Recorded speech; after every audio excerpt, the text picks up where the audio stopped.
subscribe and don't forget to press the bell icon to get notified whenever we upload a new video. चालू कारोबारी साल खत्म होने वाला है, महज कुछ हफ्ते बचे हुए हैं और इस बार शेयर बाजार में काफ़ी उतार चढ़ाव दिखा, काफ़ी लोगों ने मोटी कमाई भी की। तो सिर्फ मोटी कमाई करना ही स्मार्ट इन्वेस्टर्स की परिभाषा नहीं है, आप उस कमाई को कैसे बचा सकते हैं ज़्यादा से ज़्यादा, वो भी आपके लिए जानना बेहद ज़रूरी है। तो मुकेश पटेल साहब, बगैर देरी किए मैं आप ही के पास आता हूँ। शेयर बाजार से मान लिया जाए इक्विटी से या फिर इक्विटी म्यूचुअल फंड से किसी ने मोटी कमाई की है तो जाहिर तौर पर उनके ऊपर टैक्स लगता है, तो उस टैक्स को बचाने का क्या कोई तरीका है? बिल्कुल।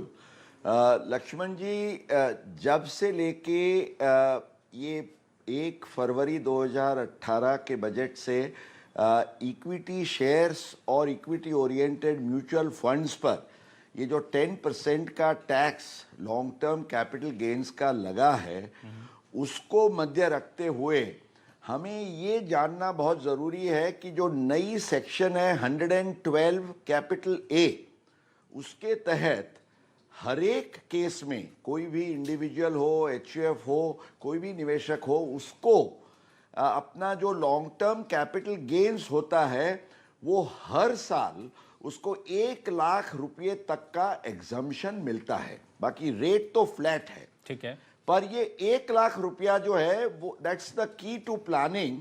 तो आपको क्या करना चाहिए कि अपनी फैमिली में जितने मैक्सिमम यूनिट्स के डीमैट अकाउंट्स आप रख सकते हैं तो उससे आपको फायदा होगा, क्योंकि हर एक केस में आप जो कैपिटल गेन कमा रहे हो उसके अंदर आप 1-1 लाख रुपये का वो फायदा ले सकते हैं। कई बार क्या होता है, आपकी चहीती कोई स्क्रिप्ट हो तो उसको आप छोड़ना नहीं चाहते हैं, उसमें एप्रिसिएशन तो काफ़ी हुआ है या कई बार डेप्रिसिएशन भी हुआ है, तो ऐसे केस में भी आपको you should churn your capital gain और लॉस, और ये चर्निंग करके आप अपना एक अच्छा टैक्स सेविंग का अर्निंग कर सकते हैं।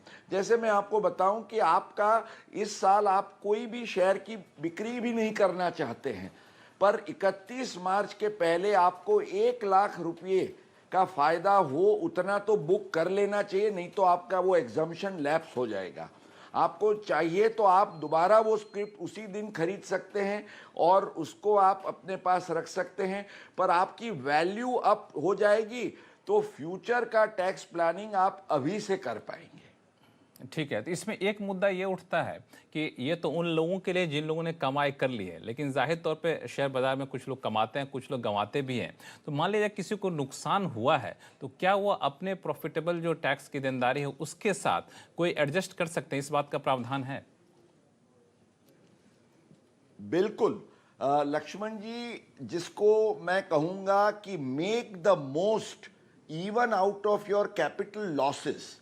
आपको नुकसान हुआ हो, कोई बात नहीं, नुकसान हो सकता है, पर वो नुकसान को लक्ष्य में रखते हुए आप टैक्स में कैसे फायदा कर सकते हैं, इसके लिए आपको ये नियम ख्याल में रखना है कि कोई भी कैपिटल गेन के सामने आप कैपिटल लॉस को सेट ऑफ कर सकते हैं।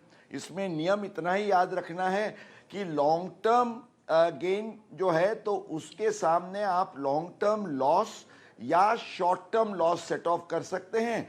शॉर्ट टर्म गेन है उसके सामने आप long term loss set of नहीं कर सकते। जी, ये बहुत बड़ी बात आपने कही। पर इसमें भी आप जानते हैं हमारे 2 कैटेगरीज हैं, 10%, 20%। तो इसमें कोई रिस्ट्रिक्शन नहीं है, आपका 10% वाला लॉस है उसको आप 20% या 30% के सामने भी सेट ऑफ कर सकते हैं। ये ख्याल में आपको रखना आवश्यक है। मतलब शॉर्ट टर्म के साथ आप सिर्फ शॉर्ट टर्म लॉस को एडजस्ट कर सकते हैं, क्या सही समझ रहा हूं मैं? जी, बट साथ में आपको मैं ये बताऊं कि जैसे मेरे म्यूचुअल फंड का गेन है, डेट फंड है, जिस पर मुझे मान लीजिए कि शॉर्ट टर्म में मुझे 30% का टैक्स भरना है, और मेरा इक्विटी शेयर का शॉर्ट टर्म का लॉस है जिस पर अदरवाइज इक्विटी शेयर पर शॉर्ट टर्म में 15% लगता है, पर ये मेरा जो 15% का जो लॉस है वो मैं 30% के गेन के सामने सेट ऑफ कर सकता हूं।